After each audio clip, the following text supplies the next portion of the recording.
সময় সংলাপে স্বাগত জানাচ্ছি। আমি তুষার আব্দুল্লাহ। সময় সংলাপে আমার সঙ্গে যোগ দিয়েছেন অধ্যাপক ডক্টর মোতামিম স্যার। আপনাকে স্বাগত সময় সংলাপে। আমরা বিভিন্ন রকম নিরাপত্তা নিয়ে অনেক কথা বলছি এই সময়কালে। তা আমি একটু বলতে চাই যে স্বাধীনতার পর থেকে এই পর্যন্ত আমাদের জ্বালানি নিরাপত্তার জায়গাটা, আমি শুধু বিদ্যুৎ গ্যাস এইগুলো নিয়ে কথা বলতে চাই না, একদম প্রাথমিক জ্বালানির নিরাপত্তায় আমরা আমাদের উত্তরণটা আমরা কতটুকু করতে পেরেছি। আমরা যদি একবারে 1971 সালের বা 72 সালের শুরু থেকে যদি দেখি, আমরা আমাদের পুরো জ্বালানি খাতটা তেল নির্ভর ছিল। তারপর আমরা সবাই জানি 1973-74 সালে যে আরব এম্বার্গো, তারা যে তেল ইয়ে করলো, তখন তেলের মূল্য $2 থেকে বেড়ে ব্যারেল $2-2.5 থেকে বেড়ে $12-13 হয়ে গেল, প্রায় 5-6 গুণ বেড়ে গেল। বিশ্বব্যাপী তার একটা ধাক্কা পড়েছে। তখন বাংলাদেশ প্রচুর খাদ্য আমদানি করত আর জ্বালানি আমদানি করত, কারণ আমাদের গ্যাস তখন খুব সামান্য, আমরা গ্যাস তো আবিষ্কার হয়েছে 60s-এ, মিড টু লেট 60s-এ হয়েছে, সেটা ব্যাপকভাবে আমরা উত্তোলন করিনি। গ্যাসের যে বাণিজ্যিক ব্যবহার সেটাও খুব একটা বিশ্বব্যাপী এটা এমন কিছু ছিল না। ওই বাড়িঘরে চুলায় মানে জ্বালানি হিসাবে ব্যবহার ছাড়া অন্য কোনোভাবে জ্বালানি ব্যবহার তখন গ্যাসের ছিল না। তো সেই 72 সালের থেকে আমাদের জ্বালানি নির্ভরশীলতা আমরা কিভাবে সুইচ করেছি আস্তে আস্তে। 75 সালে দেখা গেল, 73 থেকে 75 এই সময়টাতে আমরা দেখলাম যে আমাদের যে টোটাল আমদানি, তার 1/3 খাদ্য আমদানিতে, 1/3 জ্বালানি আমদানিতে এবং 1/3 বাকি সব ক্যাপিটাল মেশিনারি থেকে ভোগ্যপণ্য যা আছে এগুলো অবকাঠামো খাতে সবগুলো বিক্রি হচ্ছে। সেই জ্বালানির 1/3 দেখা গেল বেড়ে প্রায় হাফের মতো চলে যাচ্ছে। তখনই সিদ্ধান্ত হলো এবং 1975 সালে অগাস্ট মাসে 8ই অগাস্ট আমরা শেল থেকে এই যে শেল পাকিস্তানের যে শেয়ারটা ছিল আমাদের বড় 5টি গ্যাস ক্ষেত্র, সেটা মাত্র $4 মিলিয়ন স্টার্লিং আমাদের কাছে হ্যান্ড ওভার করা হলো, আমরা নিয়ে নিলাম। এরপরের থেকে গ্যাসের উপর এমফাসিস শুরু হলো এবং মিড 80s পর্যন্ত আমরা গ্যাস সুইচিং শুরু করলাম, তেল থেকে গ্যাসে নির্ভরশীলতা বাড়লাম। এই 85 সাল থেকে 85 বা 79, 85 থেকে 90 এর মধ্যে আমাদের মোটামুটি সুইচিংটা হয়ে গেল। যেই মুহূর্তে আমরা গ্যাসের উপর নির্ভরশীল হয়ে পড়লাম এবং গ্যাস উৎপাদন শুরু করলাম, গ্যাস কেন্দ্রগুলো হলো, তখন থেকে কিন্তু আমাদের জ্বালানি নিরাপত্তা, একটা বড় ধরনের জ্বালানি নিরাপত্তার মধ্যে আমরা ঢুকে গেলাম। নিজস্ব জ্বালানি অত্যন্ত স্বল্প মূল্যে। যে ভুলটি তখন হয়েছে সেটা হচ্ছে যে যেই তেল রিপ্লেস করে আমরা গ্যাসটা আনলাম, তেলের যে মূল্যতে অর্থনীতি ইতিমধ্যেই অভ্যস্ত ছিল, তার 1/5 প্রাইসে আমরা গ্যাস দেওয়া শুরু করলাম। আচ্ছা, এইখানে যদি আমরা প্রাইসটাকে কিছুটা হয়তো ছাড় দিতে পারতাম, কিন্তু এতখানি ছাড় যদি না দিতাম, তাহলে এইটার যে পরবর্তীতে আমাদের জ্বালানি নিরাপত্তার যে বড় ঝুঁকি, যেটা প্রাইসিং এর কারণে হয়েছে, সেটা হতো না। তো তার পরবর্তীতে আমরা জানি 90 সাল থেকে আমরা আইওসিদের মাধ্যমে চুক্তি হলো, তাতে নতুন করে আরো গ্যাস ক্ষেত্র আবিষ্কার হলো এবং গ্যাসের ব্যবহার ব্যাপকভাবে বৃদ্ধি পেল। এবং এই গ্যাসের স্বল্প মূল্যে একটি কাজ হয়েছে, সেটা হচ্ছে যে আমাদের ইন্ডাস্ট্রি, বিশেষ করে গার্মেন্টস সেক্টর, থ্রু ক্যাপটিভ পাওয়ার একটা বড় ধরনের জাম্প হয়েছে এবং বড় ধরনের একটা এক্সপোর্টের এক্সপ্লোশন হয়েছে। সেই কারণেই আজকে কিন্তু অর্থনীতি এই পর্যায়ে রপ্তানি খাতের একটা বিস্তৃতি হয়েছে, শিল্পায়নেরও একটা বড় ধরনের বিস্তৃতি হয়েছে।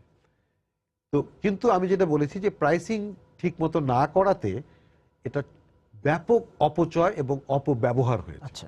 অপচয় পরিমাণটা অনেক ছিল, অপচয় পরিমাণ অনেক ছিল, অপব্যবহারও ছিল। যেখানে গ্যাসের প্রয়োজন নাই সেখানে আমরা গ্যাস ব্যবহার করেছি। তো তার প্রেক্ষিতে আজকে আমরা এই পর্যায়ে এসে পৌঁছেছি।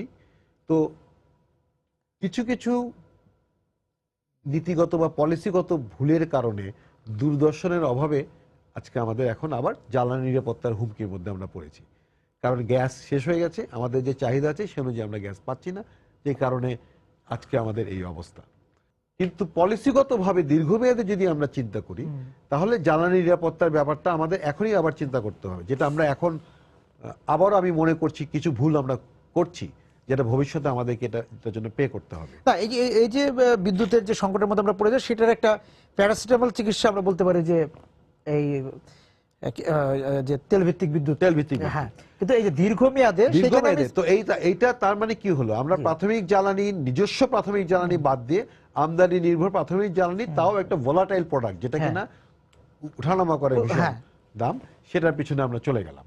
তো এখন যেটা করা উচিত আমাদের, কারণ আমরা এখনো সেই পর্যায়ে আছি, আমাদের ইনিশিয়ালি আমাদের ধারণা ছিল 3 বছর, এই জন্য আমরা বলেছিলাম 3 ইয়ার্স রেন্টাল, তারপর এটা আসলো 5 ইয়ার্স, তারপর আবার 4 এখন বছর 15 বছরের রেন্টালও আছে। হ্যাঁ, দু তিনটা প্রোডাক্ট 15 বছরের জন্য 15 বছর দেওয়া পর্যন্ত হয়েছে। আছে। হ্যাঁ, তো এটা তো সলিউশন না, অবভিয়াসলি এটা সলিউশন না, কারণ এই নামের এর যে সলিউশন এটা নামেই অন্তর্নিহিত আছে, হ্যাঁ, তাই না?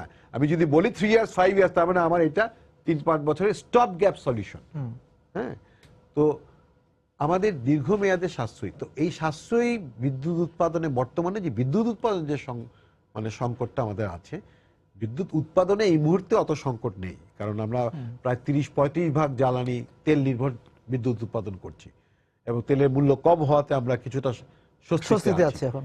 হ্যাঁ, কিন্তু যেটা করতে হবে সেটা হচ্ছে যে আমাদেরকে সাশ্রয়ী বিদ্যুতে যেতে হবে, এবং সাশ্রয়ী বিদ্যুতের ওই আলোচনায় যাওয়ার আগে স্যার আমি একটা জিনিস বলতে চাই যে আমাদের যে সমুদ্রে যে গ্যাসের কথা বলা হচ্ছিল, যে আমাদের হয়তো ভূমিতে গ্যাস নেই, স্থলভাগে গ্যাস নেই, কিন্তু আমাদের সমুদ্রে যেহেতু আবার আমাদের মিয়ানমার এবং ভারতের সঙ্গে সমুদ্র সীমার ওই জায়গাতেও আমরা আমাদের সীমাটা নির্ধারণ করতে পেরেছি, সেই জায়গা থেকে সেইখানে থেকে গ্যাস মানে প্রথমত হচ্ছে অনুসন্ধান, হ্যাঁ, সেই জায়গাটা আমরা কতদূর কাজ সেই করছি? জায়গাটা অ্যাকচুয়ালি আমরা খুব ধীরলয়ে যাচ্ছি। আমি একটা জিনিস দেখতে পাচ্ছি যে আমরা মূল সমস্যাটাকে অ্যাড্রেস না করে আমরা এন্ড রেজাল্টে চলে যাচ্ছি। ওখানে স্যার, ওইখান থেকে স্যার শুরু করবেন, আমি একটা বিরতিতে যেতে হচ্ছে। বলছিলেন সমুদ্রে গ্যাসের অনুসন্ধান নিয়ে আমরা। হ্যাঁ, কারণ আমি যে কথাটা বলতে চাচ্ছিলাম যে আমাদের সমস্যা কিন্তু আমরা যদি দেখি, ভারতেও একই সমস্যা, আমাদের এখানে একই সমস্যা, অনেক দেশেই একই সমস্যা, সেটা হলো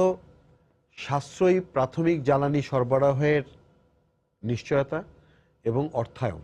এই দুটো হচ্ছে মূলত জ্বালানি সেক্টরের মেইন প্রবলেম। কিন্তু আমরা দেখছি এই দুটো প্রবলেমকে বাইপাস করে নতুন নতুন জ্বালানি বিদ্যুৎ কেন্দ্র স্থাপনের একটা প্রবণতা। হ্যাঁ, তো এখনো সেই প্রবণতা দেখতে পাচ্ছি। কেন্দ্রের ঘোষণাটা আমরা পেয়ে যাচ্ছি যে 1000 মেগাওয়াট এইটা হবে, 2000 মেগাওয়াট এইটা হবে, কিন্তু তার আগে আমাদের উচিত হচ্ছে চলবে কিভাবে এই প্রাথমিক জ্বালানি সরবরাহ নিশ্চিত করা। তো প্রাথমিক জ্বালানি সরবরাহ নিশ্চিত করার দুটো উপায় আছে, একটি হচ্ছে নিজস্ব সম্পদ আরোহণ, আর একটা হচ্ছে আমদানি করা। আমদানিটা আমরা পরে যাই, আমরা নিজস্ব কি সম্ভাবনা আছে সেটা দেখি। একটু আগে যেটা বলা হলো যে আমরা বাংলাদেশের স্থলভাগে গ্যাসের আর কোনো সম্ভাবনা নাই, আমি এটা বিশ্বাস করি, মানে কম। আমি মনে করি এখনো সম্ভাবনা আছে, কিন্তু সেই সম্ভাবনাটাকে উন্মোচন করার জন্য যেই পরিমাণ অনুসন্ধান দরকার, যে পরিমাণ টাকার ইনভেস্টমেন্ট দরকার, সেটা আমরা করতে পারছি না, করছিও না। আমাদের যে জ্ঞানের দরকার, সেই জ্ঞানেরও আমাদের অভাব আছে। অর্থাৎ আমরা যে সাইন্টিফিক সার্ভে করব, সেগুলিকে ইন্টারপ্রিটেশন করব, এক্সিস্টিং ফিল্ডগুলো থেকে আরো অতিরিক্ত আনা যায় কিনা, এগুলির ব্যাপারে যে টেকনিক্যাল নলেজ, সেখানে অনেক ঘাটতি আছে বলে আমি মনে করি, এবং যে কারণে আমরা স্থলভাগে অনুসন্ধানটা তো বন্ধই হয়ে আছে বলতে গেলে। এবার সমুদ্রে আসি। সমুদ্রভাগে আমাদের যে চারিদিকে আমাদের যে দুটো বাউন্ডারি ছিল, মেরিটাইম বাউন্ডারি, ভারত এবং মায়ানমারের সাথে, সে দুটো এখন সমাধান হয়েছে। মায়ানমারের সাথে সমাধান হয়েছে আরো আগে। মায়ানমারের সমাধানের পরে মায়ানমার তার অংশে ইতিমধ্যে তার সার্ভে থেকে শুরু করে কিছু ডিলিং এর কাজও শেষ করে ফেলেছে। আমরা এখন অবধি সার্ভেটা করতে পারলাম না।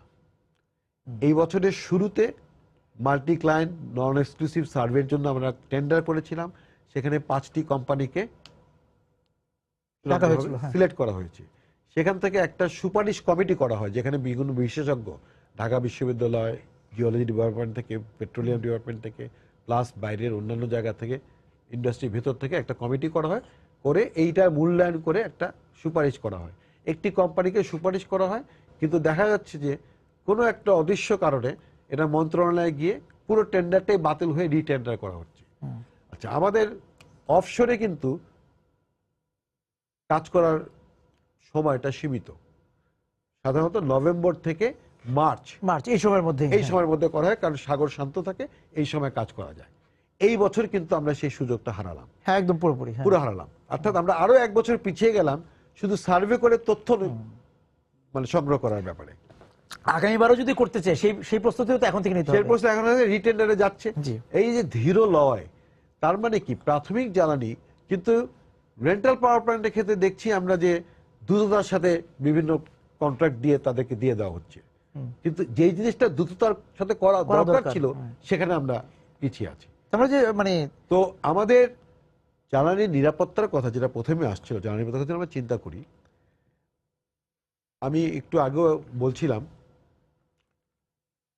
Power system master plan PSPM 2010, এটাই হচ্ছে বর্তমানে আমাদের যে ডকুমেন্ট, অ্যাপ্রুভ ডকুমেন্ট, এটাই আছে, হাতে আছে। এই ডকুমেন্ট অনুযায়ী 2030 সাল নাগাদ আমাদের প্রায় 40,000 মেগাওয়াট বিদ্যুৎ উৎপাদন প্রয়োজন হবে এবং তার জন্য পরিকল্পনা, জ্বালানি কোথা থেকে কি আসবে বলা আছে। সেখানে বলা আছে 30% বিদ্যুৎ, অর্থাৎ 40,000 মেগাওয়াটের 30% বিদ্যুৎ নিজস্ব কয়লা থেকে আসবে। সেই কয়লার ব্যাপারে সরকার ইতিমধ্যে সিদ্ধান্ত নিয়েছে যে তারা নিজস্ব কয়লা উত্তোলন করবেন না, আমদানি নির্ভর, মানে আমদানি থেকে আসবে। প্লাস ক্রস বর্ডারে যেখানে 3,000 মেগাওয়াট ছিল সেটাকে এখন 7,000 মেগাওয়াট করা হচ্ছে। নিউক্লিয়ার যেটা 2,000 ছিল সেটাকে 4,000 করা হচ্ছে। অর্থাৎ ওই যে 10,000 12,000 মেগাওয়াট যে কয়লা থেকে আসার কথা ছিল সেটাকে বাদ দিয়ে আমদানি নির্ভর কয়লা, নিউক্লিয়ার, ক্রস বর্ডার থেকে এটাকে বাড়িয়ে ওই গ্যাপটা পূরণ করা হচ্ছে। আমরা যে নিজস্ব কয়লা থেকেও বিদ্যুৎ উৎপাদন করি 2030 সালে, আমাদের আমদানি নির্ভরশীলতা হবে 62%। আর যদি এটা আমরা না করি, পুরোটাই যদি আমদানিতে চলে যাই, তাহলে 92% আমাদেরকে আমদানি করতে হবে। তাহলে এটা যে নিরাপত্তা ঝুঁকি, এই ব্যাপারে চিন্তা ভাবনা করতে হবে। আমরা দেখো নিজস্ব করা লাগবে, এক্সপোর্ট ইস্যু আমরা বাদ দিয়ে দিতে পারি, আমরা বলতে পারি যে কোনো এক্সপোর্ট হবে না, তাই না? এক্সপোর্টের ইস্যু তো অ্যাকচুয়ালি আমাদের মানে এটাকে ইমপ্লিমেন্ট করা কোনো ডিফিকাল্ট, মানে মোটামুটি ভাবে জিনিসগুলো আগে কন্ট্রোভার্সিয়াল, যেটা নিয়ে প্রথম প্রতিবাদটা হয়েছিল, এখন হচ্ছে এনভায়রনমেন্টাল ইস্যুটা আসছে, পরিবেশটা আসছে। কিন্তু তারপর সবচেয়ে সবার উপরে রাজনৈতিক সিদ্ধান্ত, এটা হচ্ছে 1 নম্বর। রাজনৈতিক সিদ্ধান্ত যদি হয়, আমরা আজকে একটা রিপোর্ট দেখেছি যেখানে খালাসপীরের লোকরা বলছে যে তাদের কোনো আপত্তি নাই ওখানে যদি মাইনিং হয়। হ্যাঁ, তো এটা ডিপ মাইনিং হবে। আমরা বড় পুকুরিয়ার মাইনিং থেকে দেখেছি যে পরিবেশগত বিরাট ঝুঁকি আছে, অর্থাৎ ল্যান্ড সাবসাইডেন্স হয়ে যাচ্ছে। তুলনামূলকভাবে বড় পুকুরিয়া শ্যালো, এই জন্য আমরা বলি শ্যালোকে কেন উন্মুক্ত। আজকে ভারতের 80% খনি হচ্ছে উন্মুক্ত খনি, সব জায়গায় উন্মুক্ত খনি, যেখানে উন্মুক্ত খনি করা সম্ভব সেখানে প্রথমে উন্মুক্তি করা হয়, কারণ এটা অ্যাকচুয়ালি এনভায়রনমেন্ট ইম্প্যাক্ট আরো কম।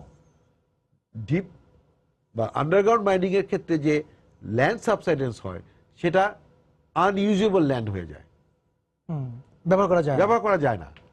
হ্যাঁ, তো খালাসপীরের ডেপথ একটু বেশি, আমি মনে করি সাবসিডেন্স কম হবে।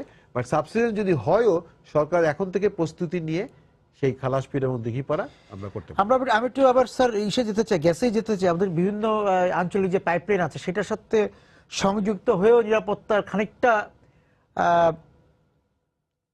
মানে মেটানোর সম্ভব হয়। আঞ্চলিক পাইপলাইন অ্যাকচুয়ালি আমি স্যার এই জায়গায় আসবো, একটু বিরতি থেকে আসি স্যার। আঞ্চলিক পাইপলাইন নিয়ে বলছিলেন।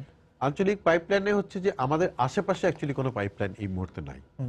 যে পাইপলাইনগুলোর কথা আমরা বলেছি বিভিন্ন সময় আগে, যে মিয়ানমার, ভারত যদি মিয়ানমার থেকে কোনো পাইপলাইন নিত বাংলাদেশের উপর দিয়ে, তাহলে সেটা নতুন একটা পাইপলাইন হতো। ভারত সেটা ব্যর্থ হয়েছে। এই ব্যর্থতার দায় অনেকে বাংলাদেশের উপরে চাপায়। পার্শিয়াল হয়তো দায় আছে, বাট মূল ফেইলিয়ারটা ভারতেরই হয়েছে। দ্বিপাক্ষিকের প্রশ্ন তুলে, দ্বিপাক্ষিকের পোস্টে ভারত প্রথমত আমাদের কিছু ন্যায্য দাবি তারা মানতে চায় না, কারণ আমাদের লেভারেজ ভারতের উপরে খুব বেশি নাই। সুতরাং আমরা যখন ভারত আমাদের উপর থেকে এটা নিতে গেল, তখন আমরা এই লেভারেজটা ইউজ করতে চেয়েছিলাম, বলেছিলাম যে আমাদের বাণিজ্যিক সুবিধাগুলো দিতে হবে। যেই সুবিধাগুলো আমরা চেয়েছি, ভারত কিন্তু এখন সেই সবগুলো সুবিধা আমাদের দিয়েছে, কিন্তু সেই মুহূর্তে তারা এটাকে লিঙ্ক করতে চায় না, বলে ত্রিপক্ষীয় কোনো ব্যাপারে আমরা দ্বিপক্ষীয় জিনিস আনবো না। এটা ছিল ওদের পররাষ্ট্র নীতির একটা নীতিমালা, সেখান থেকে তারা কিন্তু সরে এসছে। হ্যাঁ, তো যেই কারণে এখন আমরা ভারত নেপাল, ভারত ভুটান, ভারত বাংলাদেশের দ্বিপাক্ষিক অনেক কিছু আমরা দেখতে পাচ্ছি, সড়ক যোগাযোগ সহ। তো সেটা করেনি। আলটিমেটলি ভারত কিন্তু আমাদের প্রস্তাবে রাজি হয়েছিল এবং তাদের মন্ত্রী ফেরত গিয়ে আসার কথা, কিন্তু ভারত, এটা হচ্ছে খালি পাইপলাইনের ইস্যুটা, কিন্তু প্রাইস নেগোসিয়েশনে ভারত ফেল করেছে মিয়ানমারের সাথে। আচ্ছা, ভারত তখন ওয়েলহেড প্রাইস, ভারত বলছিল $2.95, মিয়ানমার বলেছিল $3.05। আচ্ছা, এই নেগোসিয়েশন চলছিল 10 সেন্ট নিয়ে। সেই সময় চীন এসে $4.25 পুরো গ্যাস কিনে নিয়েছে। সো আমাদের স্টোরিটা জানতে হবে, একতরফাভাবে হঠাৎ করে। সো সেইটা হয়নি। এখন এখনো সম্ভাবনা আছে যদি নতুন গ্যাস পায়। মিয়ানমার বলেছে এখন কিন্তু তাদের গ্যাস এক্সপোর্ট করা বা নতুন কোনো পাইপলাইনের মাধ্যমে গ্যাস দেওয়ার কোনো গ্যাস এই মুহূর্তে মিয়ানমারের কাছে নেই, পরিকল্পনা নেই, গ্যাসই নেই, তাদের মজুদই নেই। ইরান থেকে একটা পাইপলাইনের কথা শোনা, সেটাই বলছি। তো নতুন হলে মিয়ানমার বলেছে যে আমাদের সাথে তারা করতে পারে, ভারত হয়তো ইন্টারেস্টেড হবে তখন। নেক্সট হচ্ছে ইরান থেকে এবং তাজিকিস্তান থেকে, সেটা ভারতে আসার কথা ছিল, টাপি যেটা টাপি, হ্যাঁ, সেটা এখনো সুদূর প্রসারী। ইরান থেকে যে পাকিস্তানে গ্যাস আসবে সেটারও কদিন আগে চুক্তি হয়েছে, প্রাইস ফিক্স হয়েছে, সেটার ব্যাপারেও মার্কিন যুক্তরাষ্ট্রে যেহেতু ইরানের একটা এমবার্গো আছে, সেখানে একটা বড় ধরনের আছে, প্লাস সবচেয়ে যেটা মারাত্মক ভয়ের ব্যাপার সেটা হলো যে আফগানিস্তানের উপর দিয়ে এই পাইপলাইনগুলো আসতে হবে। আচ্ছা, সেখানে নিরাপত্তা ঝুঁকি আছে, সেখানে নিরাপত্তা ঝুঁকি আছে এবং এখনো গ্রাউন্ড লেভেলে কোনো কাজ শুরু হয়নি, এখনো কোনো কাজ শুরু হয়নি। তো ইরান কিছুটা এগিয়ে গেছে তার কাজে, পাকিস্তানে যে সাপ্লাইটা করবে সেটার ব্যাপারে, কিন্তু পাকিস্তান সাইডে এখনো কিছুই কোনো কাজ শুরু হয়নি। সেটা দিল্লি হয়ে পশ্চিমবাংলা হয়ে বাংলাদেশে আসবে, আমি মনে করি এটা খুবই সুদূর প্রসারী। তার চেয়ে বরং ইলেকট্রিসিটি গ্রিডের যে কথাটা আমরা বলছি, আঞ্চলিক গ্রিড, এইখানে আমাদের সম্ভাবনা অনেক বেশি, অনেক বেশি, দুটো কারণে। এখানে ভারতের একটা বড় স্বার্থ জড়িত আছে, সুতরাং ভারত এটাতে ইন্টারেস্টেড। বাংলাদেশও ওই স্বার্থের সাথে আমার নিজের স্বার্থ যুক্ত করে বাংলাদেশও এতে লাভবান হতে পারে। বিশেষ করে ভারতের তার 7 বোন রাজ্যগুলোতে, এই যে আমাদের যে মানে নর্থ ইস্টে যে ওদের 7টি রাজ্য আছে, সেখানে ওদের প্রায়, মানে আমরা নেপাল ভুটানের কথা বলি যে নেপালে 20,000 মেগাওয়াট, ভুটানে এত হাজার মেগাওয়াট, হ্যাঁ 40,000ও বলে, 20,000, এক কথা যার মতো বলছে। ট্রু সেন্সে নর্থ ইস্টে ভারতের 60,000-এর সম্ভাবনা আছে, এই মুহূর্তে 30,000 তারা প্রজেক্ট আকারে করতে পারে। আচ্ছা, সেটা আছে তাদের, এবং নগদে পারবে। প্র্যাকটিক্যাল সেক্ষেত্রে তো ভুটান আর নেপালের চেয়ে অনেক বেশি। কিন্তু সেই বিদ্যুৎটা তাদের যে লোড সেন্টার, এই 7 সিস্টার এই বিদ্যুতের চাহিদা নাই। আমরা জানি আজকে ত্রিপুরায় 100 মেগাওয়াট ত্রিপুরা সরকার বিক্রি করতে পারছে না বলে সেই বিদ্যুৎ আমাদের দিয়ে দিচ্ছে, তার নিজের রাজ্যে সেই চাহিদা নাই। নিশ্চয়ই নিজের রাজ্যে চাহিদা থাকলে সে নিশ্চয়ই লোড সেন্টার, সেটা মানে দিল্লি মুম্বাই নিয়ে যেতে হবে, হ্যাঁ ওদিকে। এইদিকে চাহিদা এমনি কম, মিজোরাম বা নাগাল্যান্ড এসব জায়গায় চাহিদা কম। তো অথবা অরুণাচল প্রদেশ, মেঘালয় অরুণাচল প্রদেশ হচ্ছে সবচেয়ে বেশি সম্ভাবনা। তো এইখানকার বিদ্যুৎটা যদি তাদের নিতে হয়, তাদের একমাত্র নিজস্ব ল্যান্ড হচ্ছে চিকেন নেক, যেটা দিনাজপুরের উপরে 17 কিলোমিটার একটা ছোট জায়গা, যেটা নেপাল এবং বাংলাদেশের মাঝখানের জায়গা। সেখান থেকে তারা ইতিমধ্যে 8,000 মেগাওয়াটের লাইন নিয়ে গেছে। এখানে আর রাইট অফ পাথ এবং বড় বিদ্যুৎ নেওয়ার জন্য যে একটা গ্যাপ দরকার, সেই গ্যাপ আর তাদের নাই, সর্বোচ্চ ব্যবহার তারা করে ফেলেছে। এখন বাংলাদেশের উপর এটা নিতে হবে। এখন কথা হচ্ছে তারা 30,000 মেগাওয়াট যদি বাংলাদেশের উপর নিতে চায়, আমরা চাইতেই পারি 10,000 মেগাওয়াট, বলে যে আমাদের 10,000 মেগাওয়াট দাও, তোমরা 20,000 মেগাওয়াট নিয়ে যাও। এইখানে আমি মনে করি একটা ভালো সম্ভাবনা আছে। ভারত থেকে আমাদেরকে এই মুহূর্তে 1,000 মেগাওয়াট আমরা চলে যাচ্ছি 2017-এর মধ্যে, 500-এর মধ্যে আরো 500 যুক্ত হচ্ছে, আর 100 আসছে পালাটানা থেকে, সেটা মিলে 1,100 মেগাওয়াট হচ্ছে। সেটা আমাদের পিএসপিএফ 2010-এ এটা 3,000 মেগাওয়াট কথা বলা হয়েছে যে ভবিষ্যতে আমরা 3,000 মেগাওয়াট। এখনই আরো 7,000 মেগাওয়াট বড় পুকুরিয়া থেকে নেয়ার কথা, 6,000 মেগাওয়াটের মতো নতুন একটা এমইউ সাইন হয়েছে। সেইখানে আমরা অন্তত আরো 1,000-1,500 মেগাওয়াট চাইতে পারি।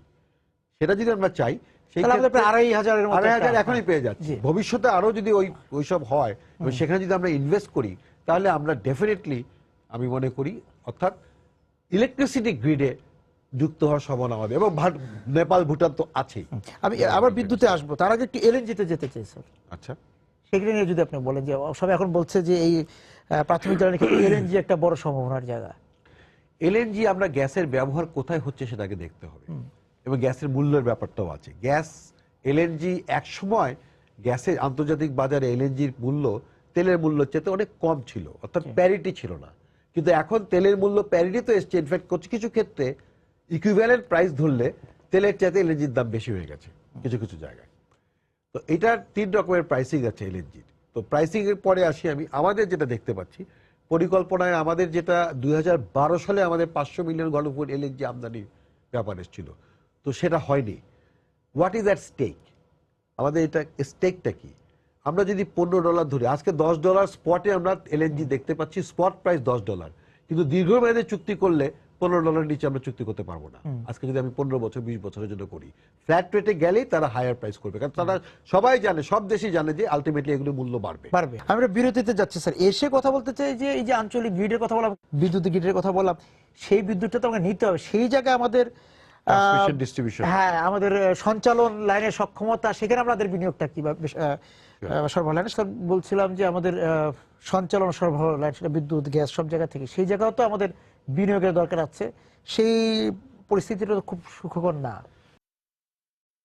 সরকার অ্যাকচুয়ালি সেটা বুঝতে পেরেছে। আচ্ছা, এতদিন সরকার সরবরাহের যে ব্যাপারটা তারা অনেক বেশি মনোযোগ দিয়েছে এবং ইনভেস্টমেন্ট করেছে। আমরা এখন 10,000 11,000 বলছি, আমাদের অ্যাকচুয়াল সক্ষমতা 8,000 বা 8,500 হয়তো সর্বোচ্চ হয়েছে এখন। কিন্তু আমাদের যে ট্রান্সমিশন সিস্টেমটা আছে, এটা আমি যতদূর জানি ওই 8,500 মেগাওয়াট মতোই হ্যান্ডেল করতে পারবে, এর বেশি পারবে না। অর্থাৎ আমরা যদি আরো 500 বা 1,000 মেগাওয়াট যুক্তও করি, সেটা সঞ্চালন করার ক্ষমতা নাই। যেই কারণে এই বছরে যে 16,000 কোটি টাকা বিদ্যুৎ খাতে বরাদ্দ করা হয়েছে বাজেটে, তার একটা বড় অংশই কিন্তু সঞ্চালন লাইন এবং ডিস্ট্রিবিউশন সিস্টেমটাকে ইমপ্রুভ করার জন্য।